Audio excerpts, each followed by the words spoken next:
Hello, everyone. My name is Sue Mosey, and I'm the president of Midtown Detroit, Inc. And I want to welcome all of you to our panel discussions that we're having related to our Cultural Center Planning Initiative. For those of you who may not be aware of this initiative, we have been working for about 18 months now with a fantastic design team, a number of local funding partners, and many of cultural center institutions on developing a connected physical plan for the Cultural Center District here in Detroit. So this includes landscaping overlays, lighting, mobility, stormwater, all kinds of other green infrastructure, as well as a digital transformational piece for the Cultural Center. And as a part of this, we're really excited to launch a new community engagement public platform for people to explore the district. And in association with that, 3 wonderful panel discussions that we're so happy that you have chosen to participate. So there is one panel discussion that's on green infrastructure, one on civic commons, and one also on public art. And we'd encourage you to take advantage of all of these if you can. And if you cannot, we're happy that you're joining us tonight. And we look forward to your participation and feedback. I want to thank all of the panel members, the outstanding group that we have assembled to really conduct these discussions with you, the public. And we would like to thank our staff people and our other consultant teams, including A. Kawaki and Agence Terre, as well as Root of Two and many others who are working with us to move forward this initiative. Thank you so much for joining, and we hope to see you back again tomorrow night for the next edition of the panel discussion. Hello everyone, I'm Jean-Louis Farge of the studio Akoaki. I'm happy to be here at the launch of the CCPI online platform. In the first phase of this project, our team produced an extensive analysis of site condition and institutional needs, and we're happy to share that work with you here. Hello, I'm Anya Sirota of Studio Akoaki. In conjunction with the Going Public Conversation Series, we are rolling out ccpi.online, a digital platform designed to share the evolving planning process. We've envisioned this platform as an intuitive urban design tool to spark conversation about the district's possible futures. We hope you'll explore and offer your feedback. Hello everyone, this is Olivier Philippe from Agence Terre in Paris. It is a wonderful experience working with a full range of institutions and people involved in this project. And as we pivot to the final phase of a guiding plan, we are delighted to continue refining the design with the district stakeholder institutions, the City of Detroit, residents, and the public. And now for the main event. We will meet at the virtual Michigan Science Center for a conversation around the future of the Civic Commons, hosted by director Christian Greer and moderated by Brian Boyer.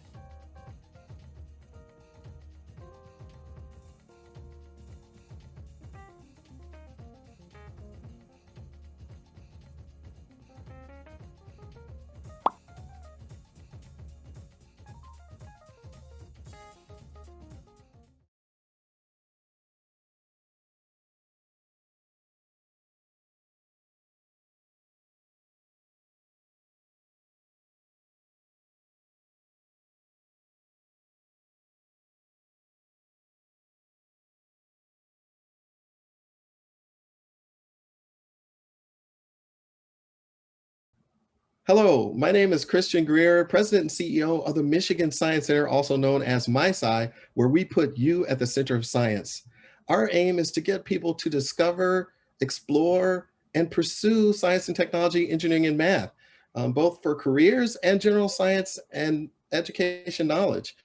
We do this in an informal education way at a facility that's based in Midtown, and we really want to get people connected to our creative and dynamic learning environment. I am very, very excited to participate in the Cultural Center Planning Initiative. You know, when you think about initiatives, they are designed to bridge those gaps in your strategy. And this is an opportunity for us to bridge a gap and connect people with our cultural center institutions. So I'm happy to host the Going Public Conversation series that's coming up, and you're going to be so excited to participate in this. We're going to have some great speakers and talk really deeply about what the future is for these organizations in Midtown and for the future of public engagement in Detroit and beyond.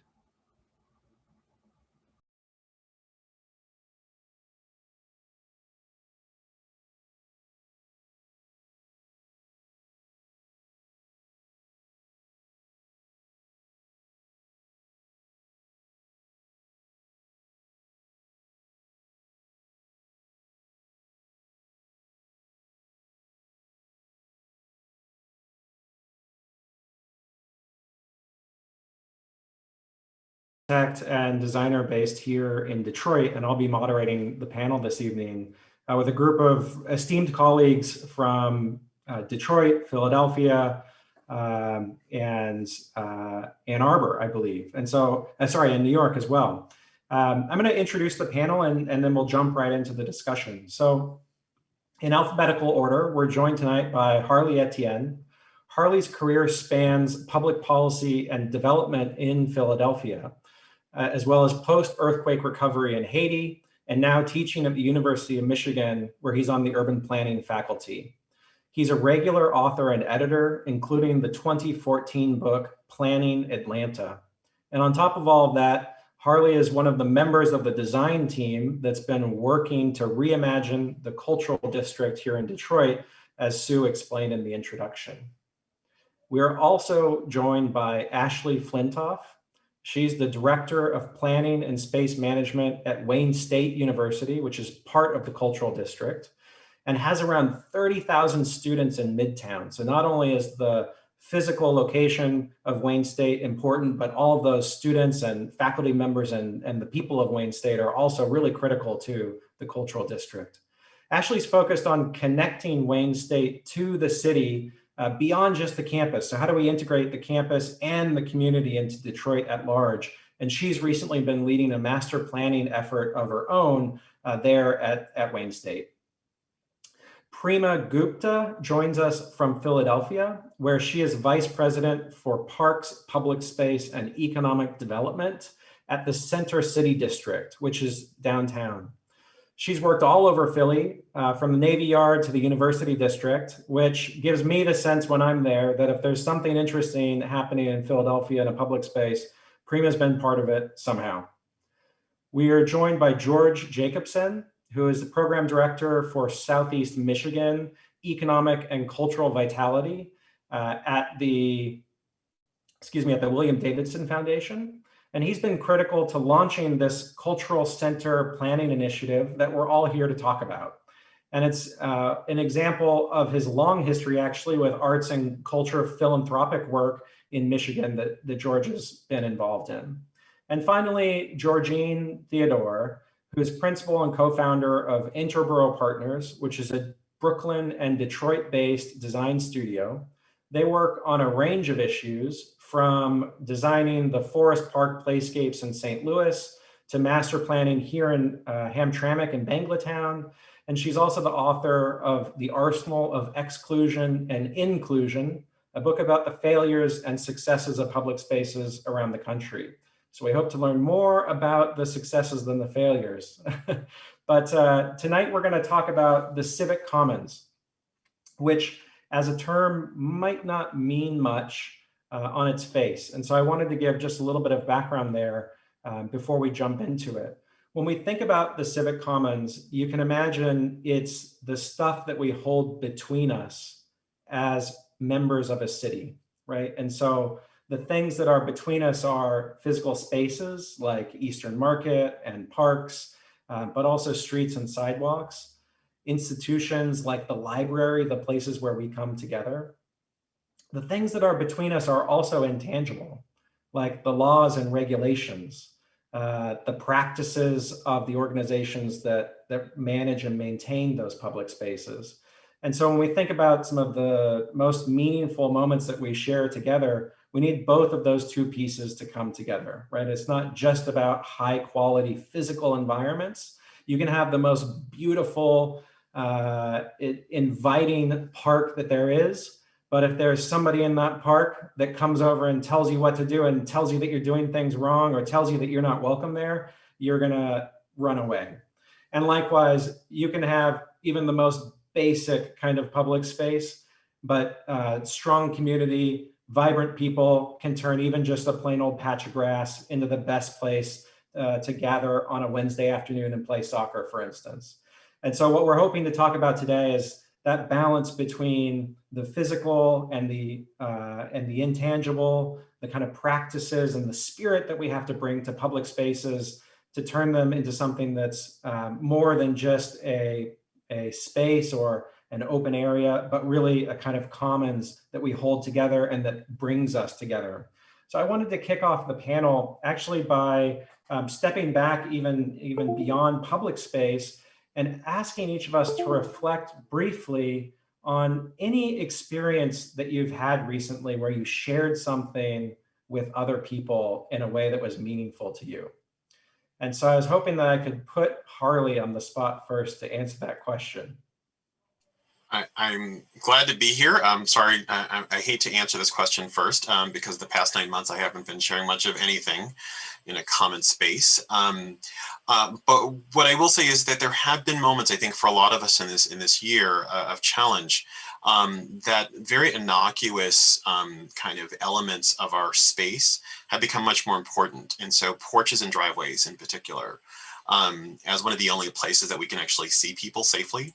In some cases, And so I would just kind of, an opening salvo here is that there have been some very meaningful, like just, I never thought I'd be so happy to see someone on their porch, as I have in this past year, where it's something just you just kind of walk through and over, and don't really think about until you're in a moment like this, and then these communal spaces, even if it's just a driveway, become far more important than they were before. Great, thank you. Ashley, what about you?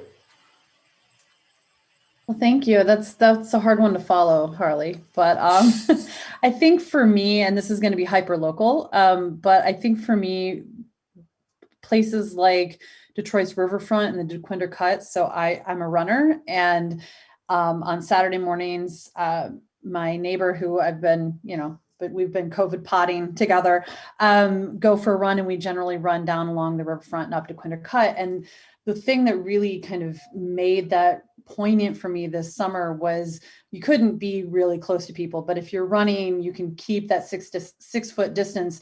And there were so many people out in pairs or in singles, kind of walking or running or biking along these kind of public paths. And it really, it was the opportunity to connect with humanity without actually, connecting in ways that we did before. So that to me was just, it was really, really important to be able to go out and do that and see people from every walk of life across Detroit doing the same thing. And we could have those minute moments of real connection between each other. So. I live near the DeQuinder Cut, and that has been a lifesaver, I have to say. Oh my gosh, yes. Inside. Yeah. Absolutely. Primo, what's an example of something that you've shared either this year or even we can go pre-pandemic as well that's been meaningful to you? I'll kind of continue what Harley and Ashley have said. I mean, I think this year has just like really, you fill the void of not sharing, and you realize how meaningful and important it is. I keep thinking about a couple instances where, I'm just going back further. I mean, there's a study that says people that are happier, or like the happiness research tells you that if you interact with the person from whom you buy coffee, or the person who clicks your ticket on the train, and these sort of random, kind of not random, but I mean, that's sort of what builds community and what builds capital, I think, within a place. And I think the fact that we haven't had those in an extremely polarized time when we're all kind of spending a little much time, this not included, looking at screens. I think there's this void of sharing and this void of connectivity. And I think that we're really feeling the absence of that. Yeah. George. Thank you. And it is interesting to hear everyone's responses. And I think I might have answered your question several different times by now, Brian. From those interactions I used to have taking the bus, right? As Prima just mentioned, those just happenstance encounters. I have the benefit of really working with some very creative artists and individuals all across Detroit who work in the public realm and in the built environment. And the casual interactions or collisions between people, right, are always really exciting. And having seen them. But I will maybe veer into the COVID days. The one most striking experience, and maybe it was even more so because of how distant things have become, is one of our local organizations here, the Michigan Opera Theater, just had an amazing socially distant arts and cultural event where they produced an opera in the parking garage, and people moved through a parking garage. So I didn't really think we could have so many connections with the singers so close up who are staring at you in the face, to the dancers alongside of you, to just the experience of looking at people in their cars just with eyes wide open, right? It was so well executed, and it was a reminder of what was missing, but also this reality that I get to inhabit a lot, that Detroiters are inherently creative and the arts are incredibly important. And I think when we have, for me, those two things in combination, they're all of equal importance to me. That's awesome. I saw some of the images from that performance, and unfortunately saw them after the performance had concluded. So I was sad to have missed it. Georgine, what's been meaningful to you lately in terms of shared experience?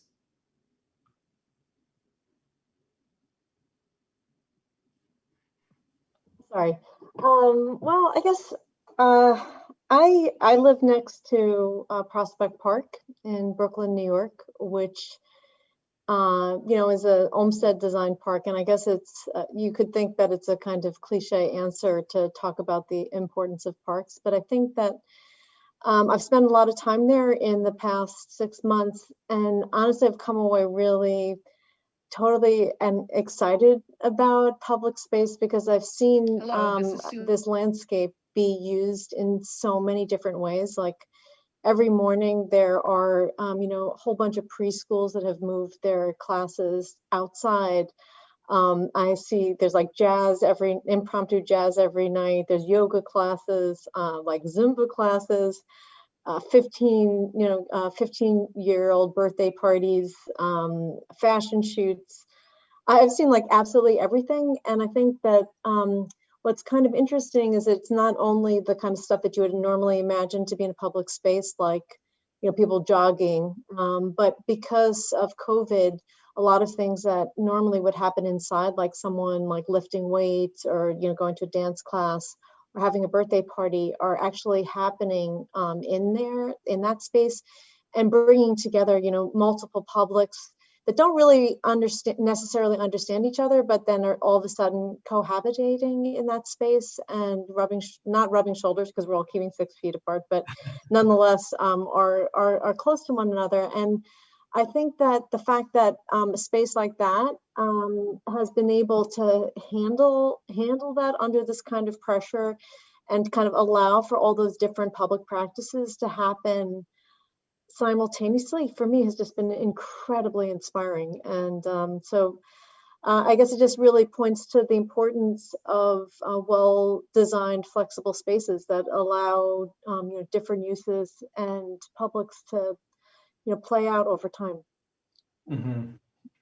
Yeah, I mean, to a certain extent, the most flexible space is one that's completely empty, right? And so having outdoor spaces that are close and accessible to us give us the room to do things that maybe we couldn't predict in advance.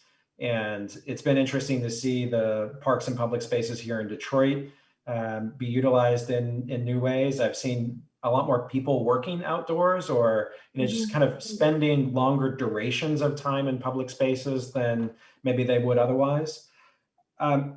As you all have been speaking, I've been taking notes and trying to pull out some of the qualities that you've identified as things that were meaningful to you. And so I wanted to just share those and then ask if we could maybe try to build on that list and add some other things that might help us define ultimately the outcomes, right? Like what are the qualities that something like the cultural district might seek to exhibit once this project has not only met the conclusion of the design phase, but ultimately the project has really been completed and the organizations are working together and really kind of delivering a new level of experience or let's call it a scene.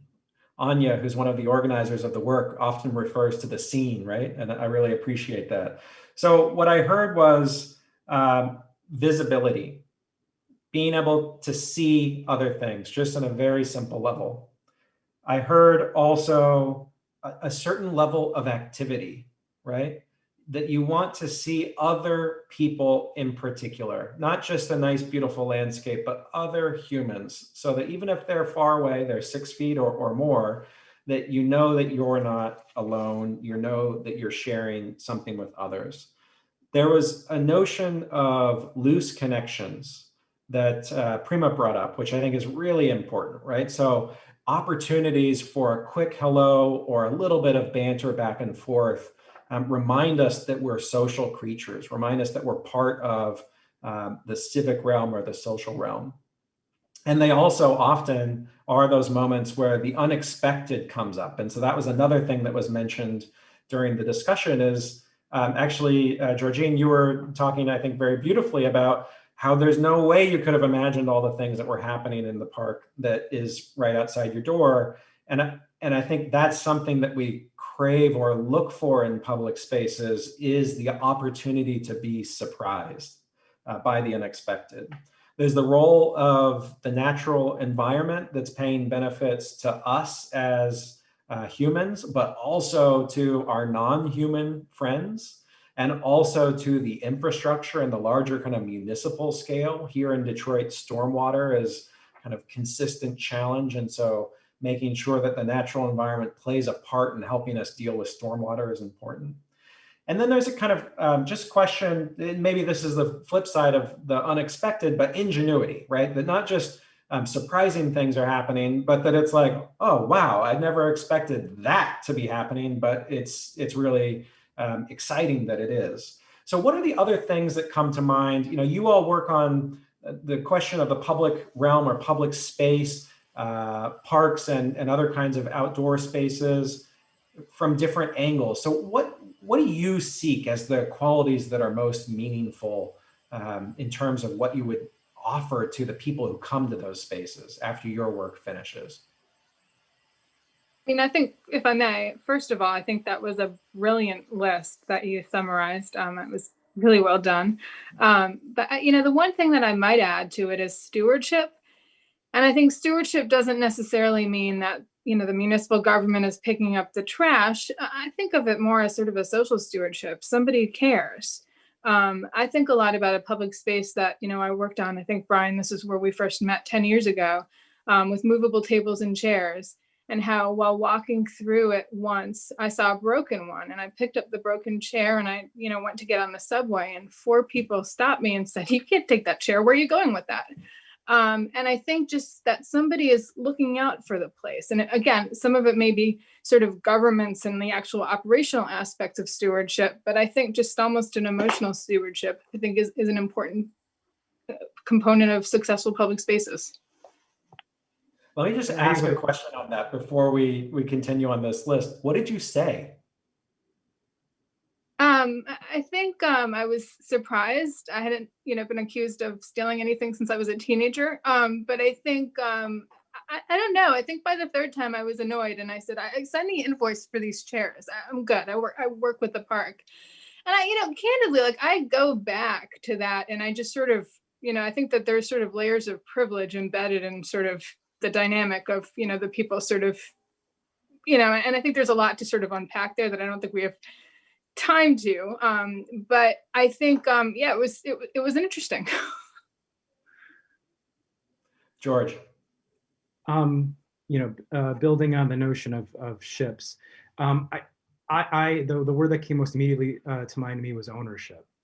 And I think it actually plays hand in hand with the notion of stewardship as well, especially in I think in this particular, you know, community where you've seen the fortunes rise and fall and ebb and flow for various levels of stewardship. But what has been pretty consistent, at least in a neighborhood context, is the ownership people have for their spaces, the community volunteer groups or the block clubs that take care of the public spaces and parks. And I think when it comes to the visibility components of the potentially major draws, it's that notion of the space belongs to everybody also. Now there's a critical function of that stewardship, but that one would feel just as comfortable in that space as another person, I think is a critical factor to the success of these types of districts and spaces.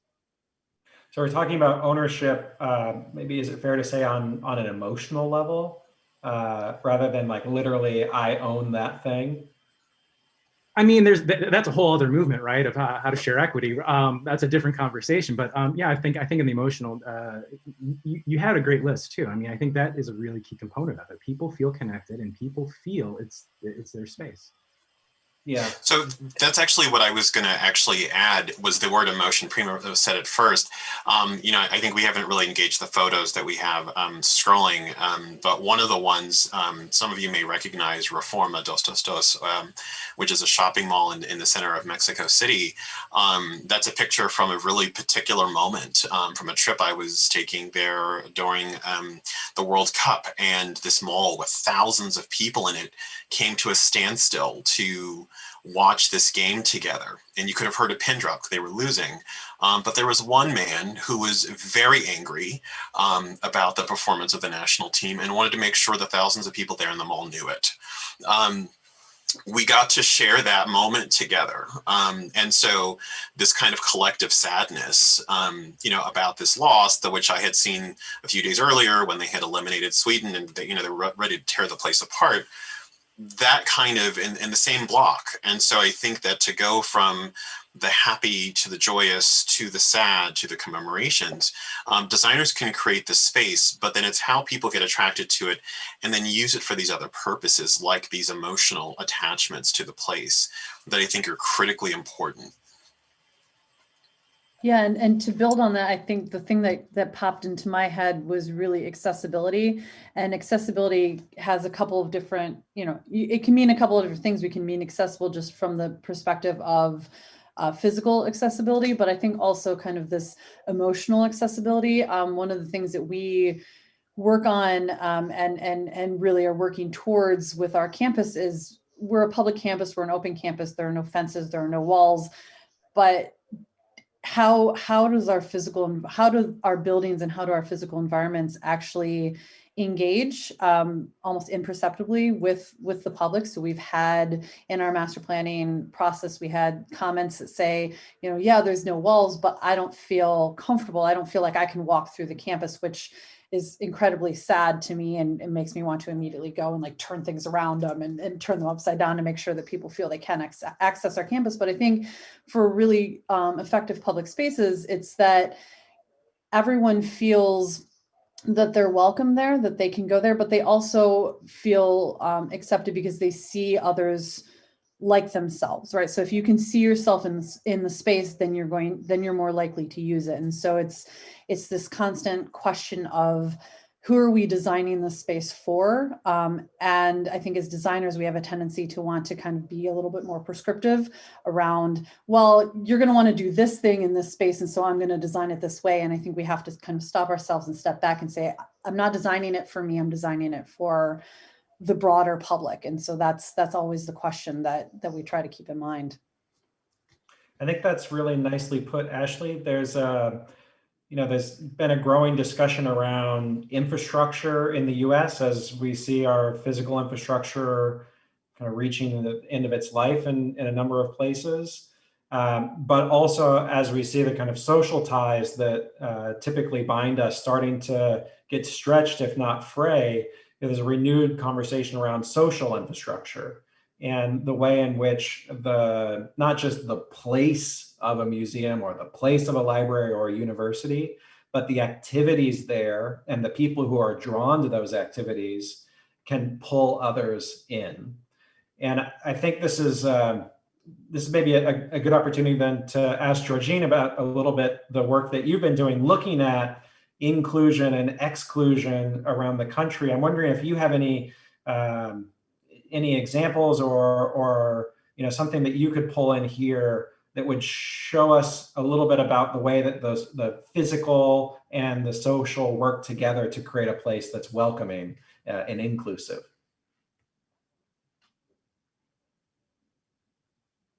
And you're muted. Sorry about that. So that's such an interesting question. And as other people were speaking, I think it's an interesting balance between feeling like you have a place and that you feel welcome, but at the same time that public space recognizes difference. And so for me, I think when I think about public space, heterogeneity is really, really, really important. And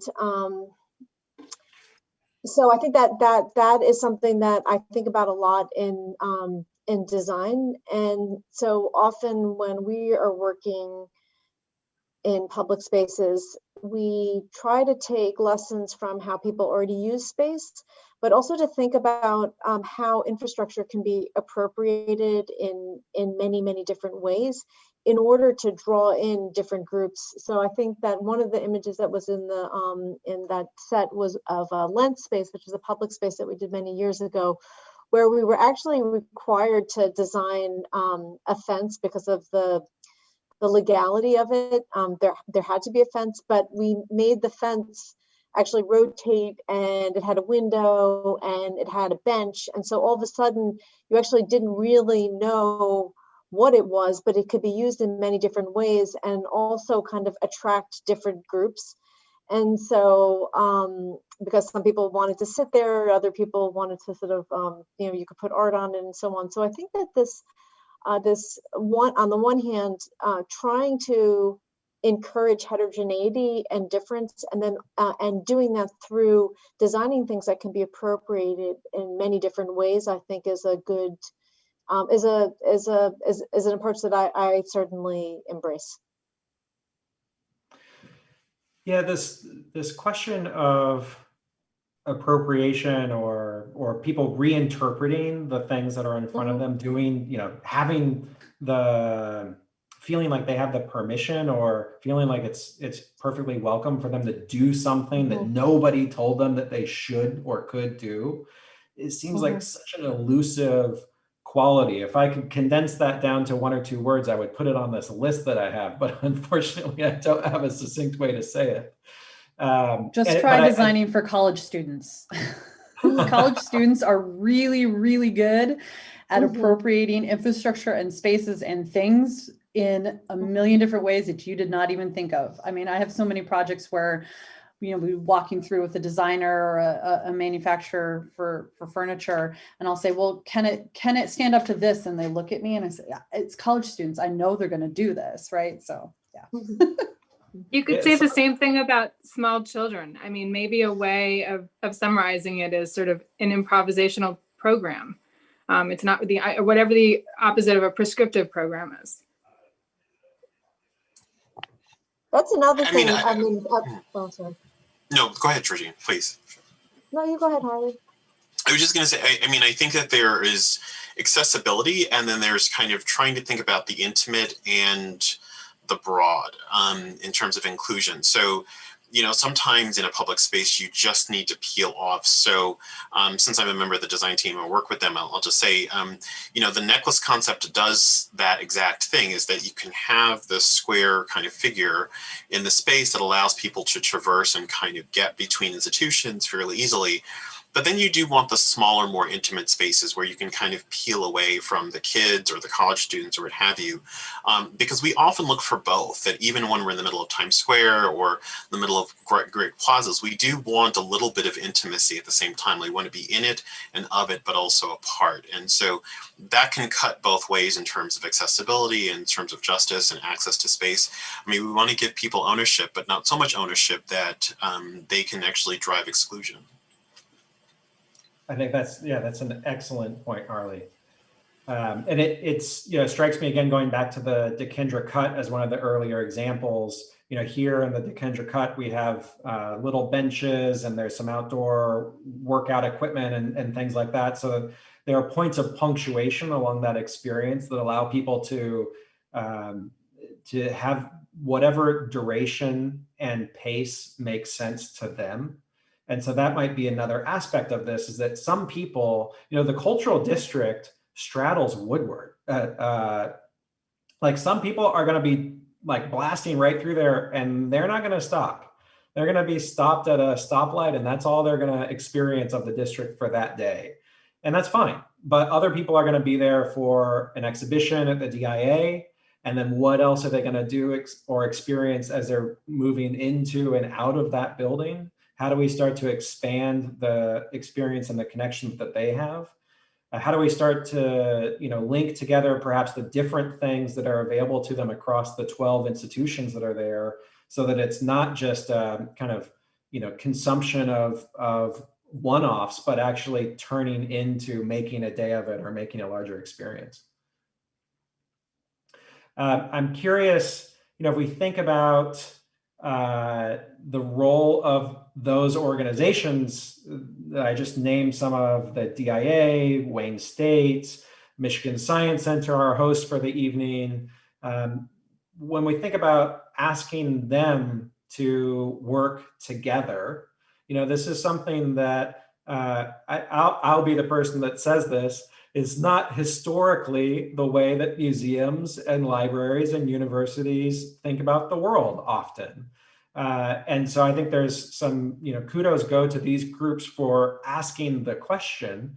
And I'm curious if the panelists have any examples or maybe some reflections on where you've seen organizations partnering together to create really powerful experiences. They could be public space experiences or something else completely, like George's example around the opera, for instance, which is only temporarily outdoors. But what are you seeing in terms of organizations working together that might give us some points of hope for the journey that the cultural district groups are about to embark upon? I'm sorry, I hate awkward silences. But I would just say, and I'm saying this as working with the design team, that I think that there is both the existing infrastructure that's there, that's really clear. And so the 1967 exhibit that crossed the Detroit Public Library, the Detroit Historical Museum, there are these moments where, okay, we're commemorating 1967, and so multiple institutions can have exhibits or different things that commemorate that moment. The DIA, shameless plug, is their art of design exhibit right now, featuring cars that were designed here in Detroit. I think is really important, and there's opportunities to kind of cross and encourage people to leave the DIA and go across the street to see the Detroit Historical Museum's long-running exhibit about car manufacturing. So I think that there are moments to do this, and I was hoping, when we lost Aretha Franklin a few years ago, that all the institutions would say, okay, let's find some way to mark her impact on the city's landscape, whether it's piping music or, and some of them did. My Sci was handing out water to people who were waiting in line to pay their respects. I mean, there were lots of ways in which that can happen. But I think there's this other invisible layer that the institutions in working on this project haven't even seen, that one of the most important institutions for Wayne State is the upstairs gallery in the Detroit Public Library, because Wayne State students use it as a date space. They go on Friday night dates there. And when there are events at My Sci, they go for cocktails on the roof at My Sci. So I think there's some way to kind of see those invisible ways in which these institutions are highly connected and don't even recognize how interconnected they are, and figuring how to play up on those connections between themselves.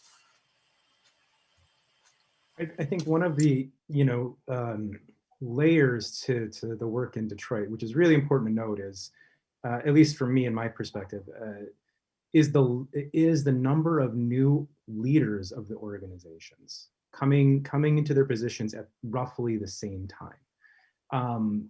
That was not intentional, far from it, for any of the organizations, but to have Christian at the Science Center, Neil Barclay at the Charles H. Wright, Don Tusky at CCS. You go down the list, new leaders confronting new challenges, and took positions in Detroit perceived to be much, I think rightly in some ways, on an upswing. That it's an exciting place to be. It's arts led, and so as new leaders, we've seen some very creative projects. I think. This might be in my time in philanthropy and working in the arts field, pretty much the only time I've seen this consistent level of engagement on an initiative from any more than two organizations working together across any number of sectors. And I think it's a credit to not just them, but also, and maybe this is to your question, Brian, more specifically, having a intermediary partner or some neutral space that's advocating for the quality of space and the quality of access. And for us in this district, it's Sue Mosey and Midtown Detroit Inc.'s expertise. They understand the city dynamics and work with the city partners quite effectively. They communicate the messages to their district stakeholders and partners, and are able to convene. And that helps also, having some of the opportunity to do something new and different, to stretch, to not be burdened by historic biases in some way, shape, or form, or inertia, I guess, and to have that entity or sets of entities that can have that convening power for people to get together and really vet the idea whether it's worthwhile to pursue. And I think along those lines, I'm sorry, Brian. No, please, go for it.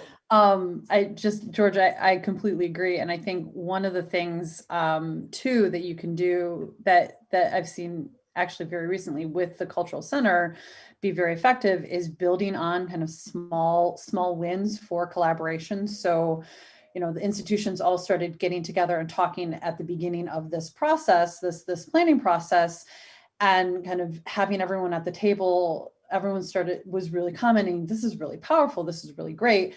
And then COVID hit. And if we're going to try and find a silver lining somewhere, not to downplay any of the horrificness of COVID, but I think what I saw happen was all of a sudden, all of these institutions were saying, oh, wait a minute, we had some really powerful moments at the beginning, we're having some really powerful moments in this cultural center planning initiative.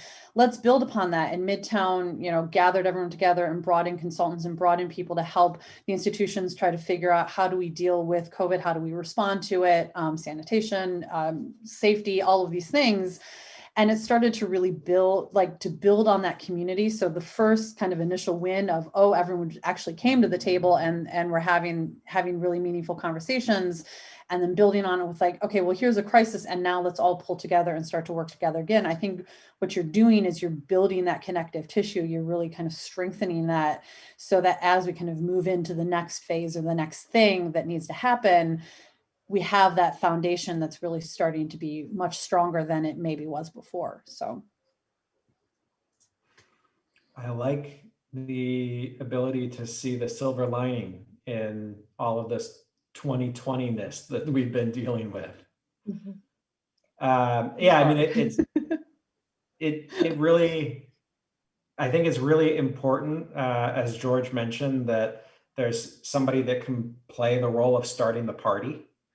And I think it also takes a certain level of courage. So a friend of mine who does community organizing work in Chile once said to me that the person who pays for the party doesn't get to choose the music, which I thought is this really lovely way of describing that conveners are so important, but to convene is not to plan and to design. It takes a humility and a trust that if you have the right people at the party, it's going to be a good scene. And so I think, again, it does speak to the quality and the character of the organizations and their important role in the city, and the leadership that is at the helm of each of those organizations. And it's going to, I think, continue, Ashley, as you're describing, that bond that's been formed is going to be needed, because realizing this project is not exactly going to be easy, but the benefits potentially are huge. And so hopefully there's enough to pull people through. I wanted to ask Prima if you can reflect a little bit on your experiences in Philadelphia around this notion of different organizations working together, and with a particular angle on it, which is Center City District, downtown Philly. You have government, you have massive corporations, you have a market that's in or near the district. So you have huge players and tiny players, but somehow you all are trying to get them to think about themselves as a collective or as a group. So when you have like a David and a Goliath in the same room together, how do you get them to see that they each have something to give or some value to give to each other? We have this really complicated algorithm that we run every decision through, and it equally weighs everyone's perspective, and like it spits out the perfect happy response that makes everybody happy. No, there's no way to do it. It's messy. And I think like, the way to do this is getting people around a table and getting like throwing ideas out and getting heads nodding. I think that's the only way to do it. So I think, it sounds like you have an incredibly talented design team here thinking about this stuff, and clearly some very smart people, but just throwing out ideas and seeing what gets people's, consensus. And I'm a big believer in words and writing. I hate jargon. I don't mean it that way, but I mean just creating a shared vision statement that, again, a large group of folks agree on, I think is a really important step. And then from there, I think operationalizing it is a completely different story. And I think that's in some ways the really difficult part. And I think it can be really helpful to have, somebody said it, I apologize, I can't remember who, but having these separate entities whether it's at the Midtown organization, University City District, Center City District in Philadelphia. But, I think it's really hard when you have a lot of mission-driven organizations who are, especially in the environment that we're looking at for 2021, people are trying to keep their lights on, people are trying to keep their staff. And just to focus on something that is not clearly like core mission, I think is really hard, which is why I think you need someone else doing it with the buy-in of these larger groups. I think about this example. So I had done this very pop-up, very minimally intensive public space in West Philly. And we met with the Philadelphia Art Museum because they were interested in doing something like this. And so my boss at the time and I went and met with the president of the Art Museum and the chief operating officer. And we just said oh, it's really easy. Just buy tables and chairs, get some planners, cheap, easy, done. And I always think back to that conversation and how they had sort of no way of operationalizing that because they are running one of the best art museums in the world. And that's just not what they do, and who would do it, and how would that fit into a really complicated org chart? So I do think it's really important to have someone else do it that, again, represents all of these organizations, somebody with perhaps a background in diplomacy who can kind of manage, the size and scale and frankly, the checkbooks of these various groups. But I do think it's really the intermediate organizations are absolutely the way to go to operationalize this stuff. That's great. One of the things I heard in what you were saying is the idea of co-creating the agenda between the organizations around a shared table, which right now is a little bit complicated. Are you doing those kinds of conversations through Zoom calls, or do you have some other magic approach to it in this particular moment? No, I think it's all messy right now. I think we are trying to do it through Zoom calls. I think we're trying to do it. I think your first step is sort of a visual language and looking at pictures of what people are doing and what, I think in Philadelphia, I think of Philadelphia sort of as the East Coast Detroit. I think we're very competitive and have a bit of a chip on our shoulder, as you may or may not have heard. But, just looking at examples of what is Brooklyn doing, what is Detroit doing, what is Charlotte doing, looking at examples, and I think tapping into people's competitive spirit about what other places are doing and why they're doing it better and why can't we have those. So I think starting with the visual is really helpful, and looking at sort of precedents, which is a fancy way of saying examples from other places, looking at those. And then I think just trying to pull out what are the themes, what are the ideas of, what could the focus be? And, again, as you said, Brian, shared agenda, just ideas, like a paragraph, a precis, just documenting what everyone kind of agrees on, and then going from there. And then again, thinking really thoughtfully about what the entity is that operationalizes all of this, because that really is the hard part. And what I heard as well was remembering that at the end of the day, some things can be quick and simple. Mm-hmm. Right? Sometimes you can just throw a few chairs without going through a whole elaborate process. Although, of course, procurement, how we actually buy this stuff, sometimes ends up being the biggest battle of it all. Yeah, and I think a part of that is, so I worked for a period of time in public-private real estate development. So I was the public entity, and we worked with for-profit developers of different scales. And I think that the key to making those things work, in addition, it's helpful if you trust each other and you like each other, but just really clarifying roles and responsibilities and who does what. And to your point, Brian, somebody in that kind of maze of folks is going to have a more streamlined procurement process than perhaps others. Right. Okay. So I think I just want to lift that up a little bit, because, we're talking about, you have all sorts of different organizations at different sizes and with different internal processes.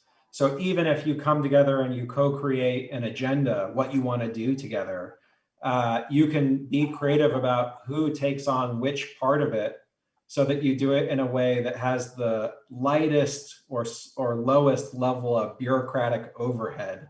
I think of kind of tax, if you will, that bureaucratic process puts on things, often with the best intentions, right? Trying to make sure that we do things properly, that things are above board. All of those are really important intentions, but sometimes they also become a crutch to take away the ambition of actually doing stuff and doing it quickly.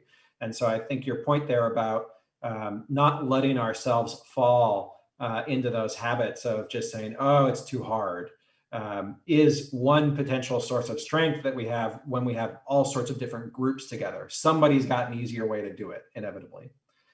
This question of co-creation that we just talked about at the level of kind of goals or vision, I'm struck by the way in which actually everything that we design, despite what architects and urban planners try to do, it's still ultimately co-created by the people that use it, right? And so I know the most forward-thinking designers that I know of, including groups like Akoaki and Agence Terre, who are working on this project, and then folks like Interborough, where Georgine is a partner and co-founder, are thinking about engagement in the design process itself. And so I'm wondering, Georgine, if you can share some thoughts about how co-creation is part of bringing people into something like the cultural district in Detroit, so that they have that emotional ownership from the very beginning of the process.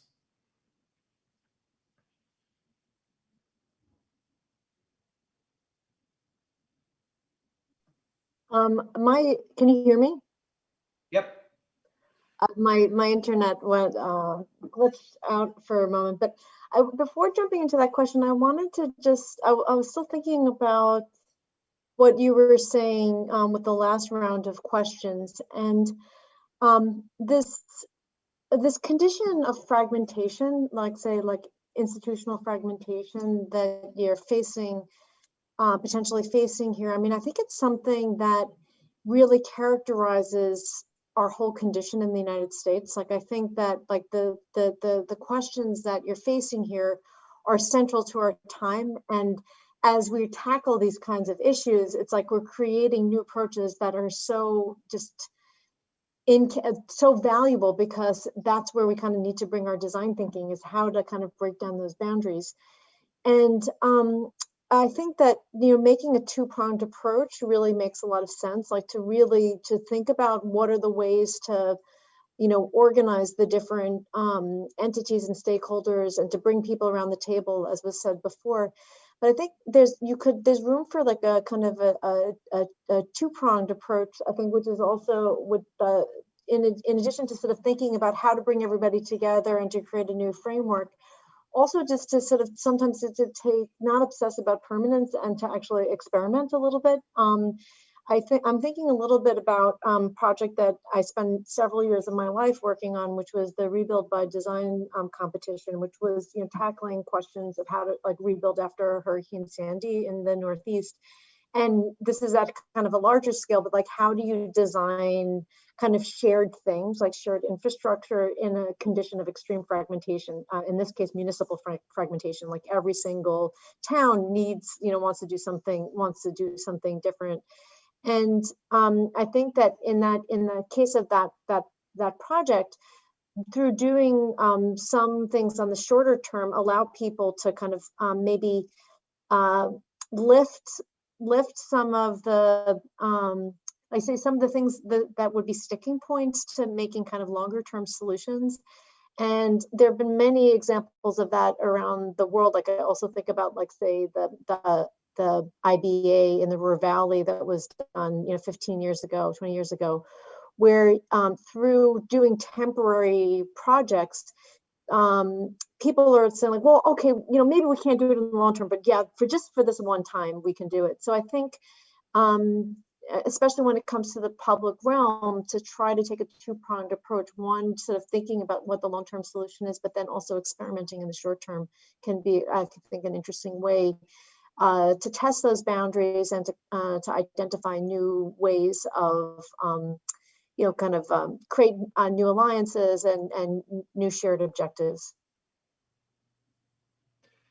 Thank you for that. I mean, in a way, what you just described is actually a form of co-creation, right? It's finding a way to create a feedback loop between a guess or a hypothesis about what's gonna be suitable or supportive or just positive for a community. And then saying, let's try the quickest, easiest, fastest way we know to test this. And if the feedback comes back positive, then we figure out how to grow it. And if it doesn't, we figure out how to change course. Again, I think I'm sure we've all experienced in different ways the kind of tension between that human desire to do things quickly and easily, and some of the systems that we participate in that don't always work the same way, to put it politely. We're getting some questions from the audience, and so I wanted to pull in one of these. We'll see kind of how much time, maybe one question, maybe two. But one of the things that is coming up is going back to, I think, a thread that Harley introduced early in the conversations around being genuinely welcoming, being inclusive. And what are the ways in which, or is it possible for digital tools to help us accomplish that goal? Are you all seeing uses of technology that make spaces or make public experiences more inclusive, more diverse, more welcoming? I guess since you mentioned me, I'll jump in. Yes, but I think there are limits. And so I think that technology can do some wonderful things like the panel that we're on at this very second, and that it can bring people together. And there are lots of things we can talk about, kind of interactive exhibits at the different institutions. We can think about wayfinding, lighting, sound, Wi-Fi. There are lots of things that we can think about what technology does. At the same time, I think that where we started this conversation is that people long to be together. And so I think in that way, urban space still matters. Urban design and good design still matters. And I actually think post-COVID, it will matter much more because we're going to be longing for this time to get together. We're going to need spaces where it's still safe because we're not going to be out of the woods for a while. And so we're going to need spaces that can accommodate people and also be safe places to congregate and that have meaning. And I think that there's something to be said for using technology, as much as we can, but also understanding its limits in its ability to facilitate real and genuine human interactions.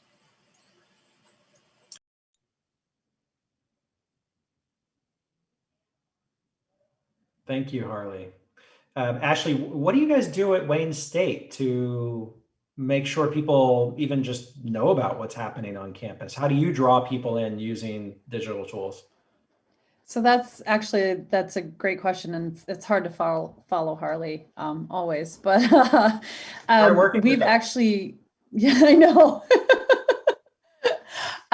We've actually really been working on this question because of COVID. So, how do you take what is normally for students, for most students, I mean, the biggest part of the college experience is physically being in a separate place, interacting with different people, different experiences, all of these things, like that is the quintessential college experience. And so when you all of a sudden say, guess what, you're not going to be able to do that in the same way that you would before, you're not going to actually physically get to meet all of these people and be in these spaces. How do you address that? How do you still create that college experience for students, or create those feelings of connection when their whole world has just been turned upside down? And so that's something that we've really been struggling with and working on.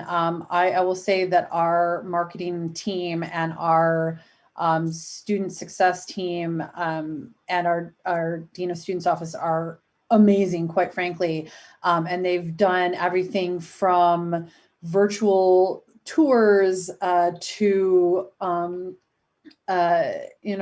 game nights and cooking demonstrations and art things where you come pick up your supplies and then you go back to your room or to your home or whatever. And, there's a virtual, like everyone's painting together, everyone's kind of decorating that mug, or, they've done drive-through kind of swag bags, little sign, like yard signs that say like Wayne State Satellite Campus that you can put in your front yard.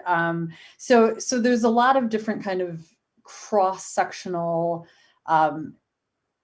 interactions that we've been trying to create to give students that same experience. And it's been difficult, I'll have to say. Like it's hard because, like Harley said, you really, you still want that interaction. You still want that personal kind of face-to-face experience. And so, there's been a lot of talk about how do we cope with it.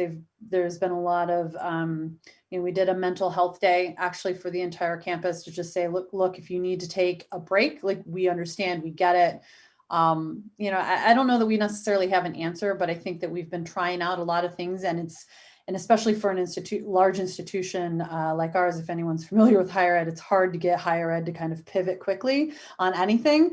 But to Georgine's point, the ability to be able to kind of test things out, I think we've seen that come into play during COVID, and it's actually been super successful. Even when it's failed, or hasn't, not failed necessarily, but hasn't turned out the way we thought, it's this opportunity to learn from those experiences that has really been very, very important for us. So I think it's a constant learning experience, but it's interesting for sure. Right. If I could add maybe a couple quick things. It's a little bit more than beyond the realm of public space stewards. We have a series of arts and cultural organizations also in the district who have to grapple with engagement in general. And I think during the crisis, while there was a lot of emphasis on how do you invite people back in safely, some of the organizations have really leaned in hard on an area where arts and cultural nonprofits, just generally speaking, aren't really strong, and that's on digital engagement.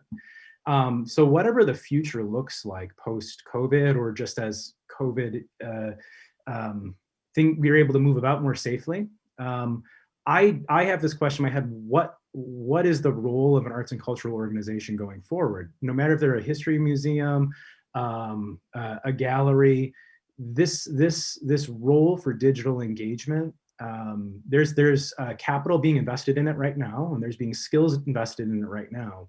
And it's part of a broader movement in the field that I think in some ways COVID has hastened. And some organizations in Detroit actually were pretty well positioned to lean on that, given some history and expertise. The DSO, Detroit Symphony Orchestra, for example. They're not in this cultural district specifically, but they're a very close by partner. They've been working with digital audiences and digital technologies far beyond any other orchestra in this country. Their message, they're the most accessible orchestra. And I use that just as one example.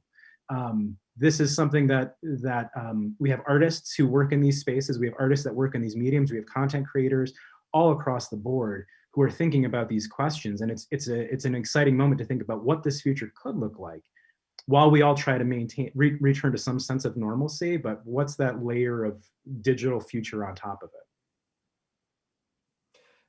George, I think that's a beautiful reminder that at the end of the day, what we're talking about here are relationships between people and institutions, between people and places, and between people and other people. And we maintain those relationships through physical experiences, through digital experiences, through mementos and trinkets, through memories. And that all of those can be part of the way that we think about the future of the district here. I want to invite maybe quickish comments. If we can go back to the question of emotional ownership, because the audience questions that we're getting are about if we have any real concrete examples of how you make a space open to emotional ownership by a diverse public. If there are any thoughts off the top of your head that would answer that question, let's do a quick round. Otherwise, maybe we'll move into final reflections. I think we shouldn't sell ourselves short in this community on the talent that lives here, the creative talent that lives here to help solve through some of those questions. The artists here are phenomenal. We have a lot of talented administrators. I think the sector here is up for figuring this out. And we have a lot of ways in which to learn. I mean, the public library has 21 branches across the city of Detroit. That's a layer of insight and knowledge that I think could be very beneficial to help to further explore this question too. I think to build on that a little bit, it's listening. It's listening to the folks that are already there, that are already in the space, already using the space, to understand what they feel about it, how they interact with it, how they want to interact with it. A lot of times projects come in and with even the best intentions kind of come in and say, we're going to prescribe what this space really needs to like bring it up to speed or renovate it or to do whatever. And you end up excluding the folks that already had a built-in an emotional ownership or emotional attachment to those spaces. So I think it's really being open to listening and honestly incorporating the input of the folks that are already there. That doesn't mean you can't invite others in and new folks in, but don't ignore who was already there to begin with. Actually, I'm going to follow you this time, Ashley. I love that you said the word open, but I was going to say open in a different sense, to just stay open, both in a logistical sense and then in a conceptual sense. So I think some of the spaces that I care most about are the ones that are just open 24 hours a day, like in terms of plazas and open spaces, but then the institutions and the businesses and other things that surround those spaces that are open as late as possible. And so there's something about kind of having this multi-shift experience with a space, like it's the place that you run past in the morning, or the place that you go to an exhibit for, or that you stay and have a glass of wine at until 10 p.m. Or later. And so I think that this is about saying yes more than you say no to new ideas and to accommodating new audiences and constituents. It can't be what you've always done. It can't be who you've always talked to and engaged with. It's got to be just much more open and dynamic relationship with everyone.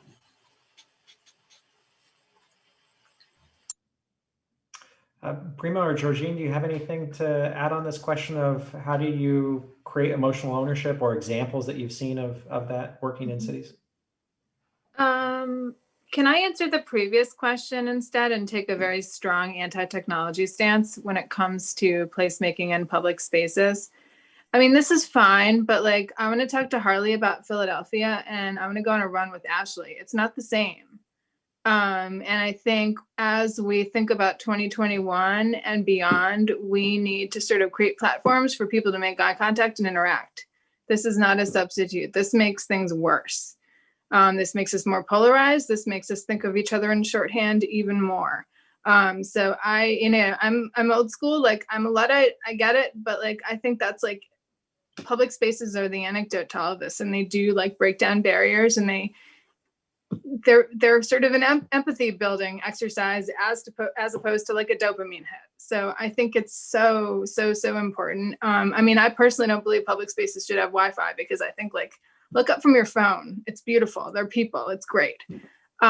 So I mean, just sort of that. I mean, I think that's like a really, in my opinion, a really important way to think about these things. So I know it's not the current question, but it's something that I feel pretty strongly about.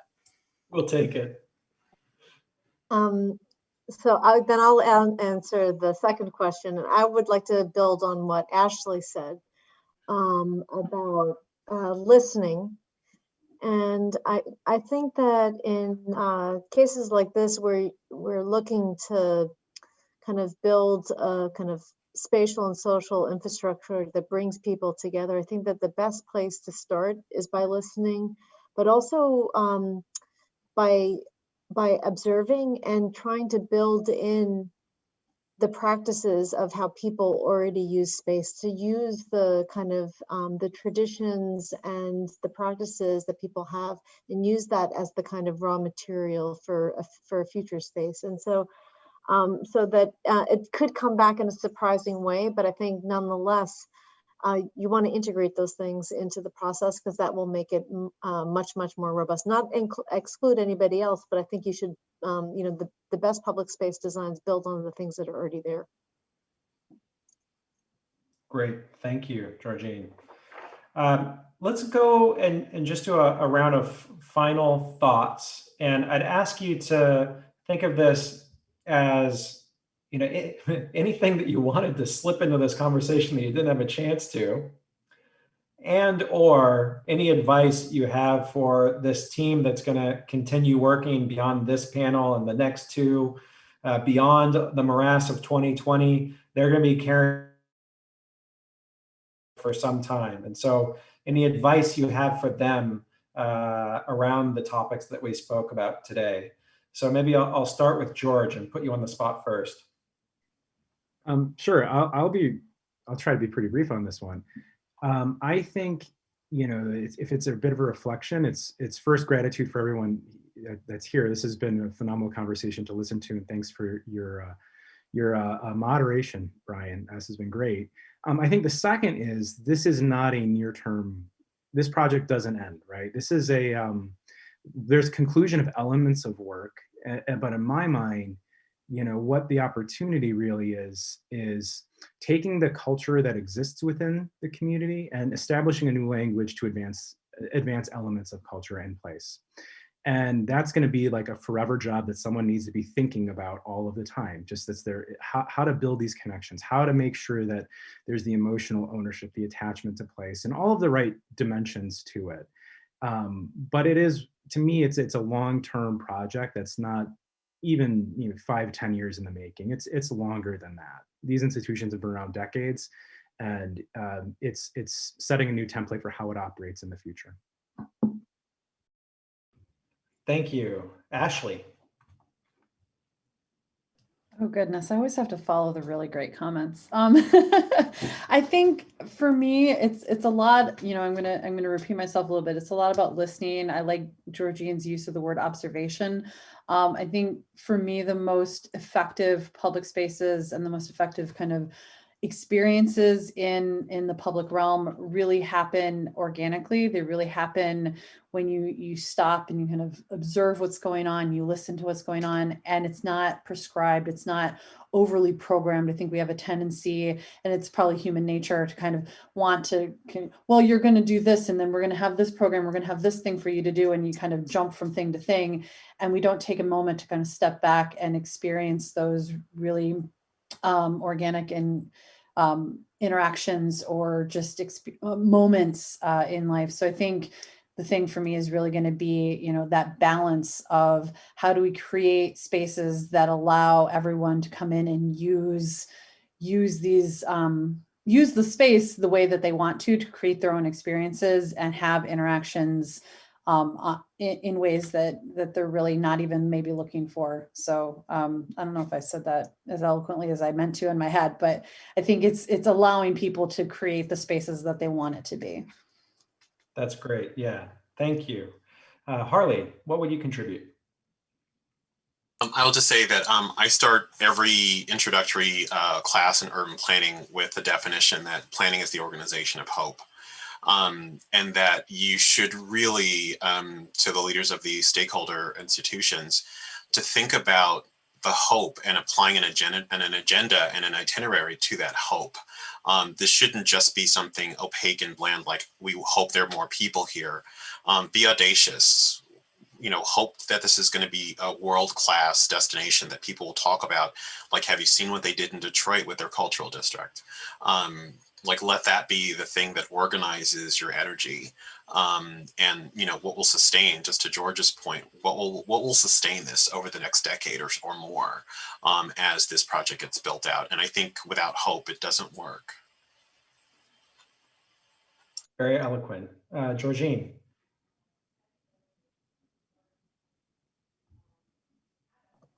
I guess I wanted to just point to two kind of amazing potentials. I think that with this topic and with this project of thinking about the civic commons and with shared spaces, I think we're at a moment in history where these spaces are more important than ever. I think the COVID crisis has laid that bare. All of the kind of the rightful protests with the Black Lives Matter movement in the over the past spring and ongoing. I think spaces in which people can come together are so crucial, and taking them on with this project and having this kind of conversation is just the right step forward. And so I think putting the design thinking into coming up with creative solutions and getting this done, I think is, not only important for this district, but it's also just really important precedent for things that people face all over the country. And then I also think that if there's there's two opportunities here. One about kind of addressing the kind of polarization that we all experience, but also I think that there's a kind of an ecological and sustainability opportunity here. I think the way that most of the built environment in the United States was built, say in the mid-century onwards, was really thinking about each institution and each space designed unto itself, or even just think about the way that shopping malls are designed, that you have you have your building and then you have its own parking lot. Thinking about finding spaces where people can share the uses is the most ecological thing that we can do. So I think that there's just really a social, but also an ecological component to this kind of project that just puts, just makes it really full of opportunity and makes me full of hope also, because these are the kinds of projects that we should be pursuing right now. Thank you. And Prima, what are your thoughts? Shorten the gaps. And by that, I mean, in a very physical and practical way. And I should go back. I mean, I haven't been to this area in a couple of years. I can't remember when the ULI conference was in Detroit, but I obviously made my pilgrimage to see the Diego Rivera murals. But I remember an area with a lot of a formal plan and buildings that were very far apart. And what can you, you all have described a lot of institutions of different scales and different resources. What can be brought outside? What can really engage with the public?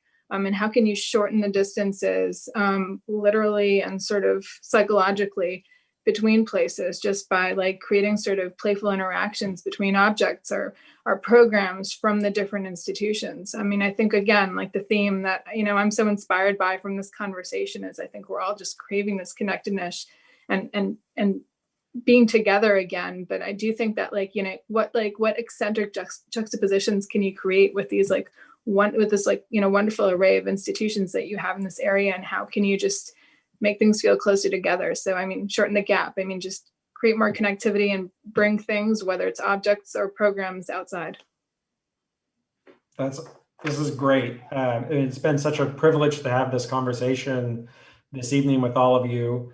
I've been adding to my list as we've been going. So I'm going to do the second round now, and we'll see if we feel that this is starting to get somewhere as a recipe for what we might hope for from the cultural district.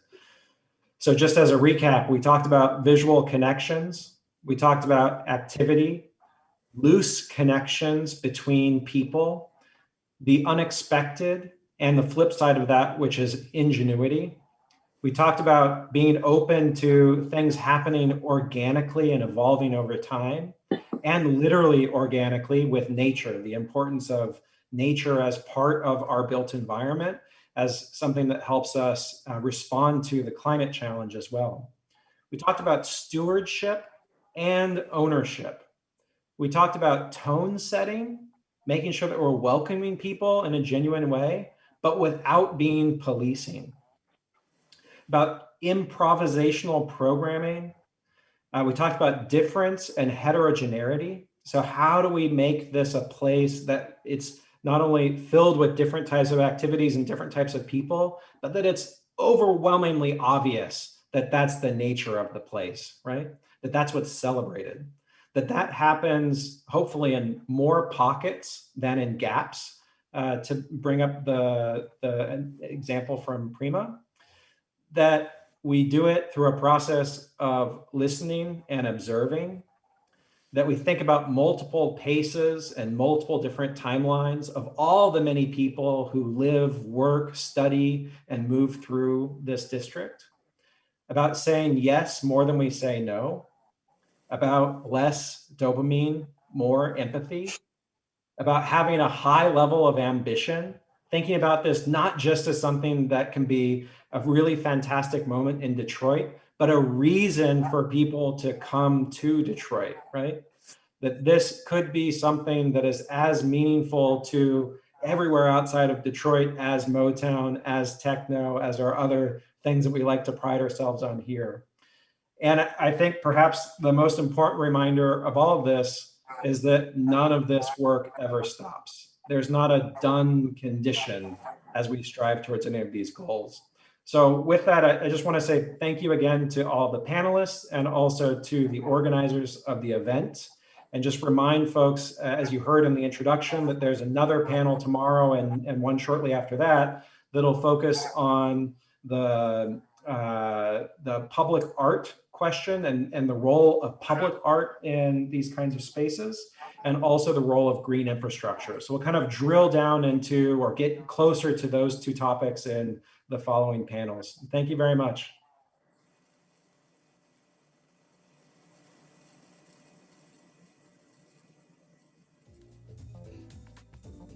Hello again. This is Sue Mosey again with Midtown Detroit, hoping that you've been enjoying panel series. And we hope to see you back again tomorrow night for the next edition of the panel discussion.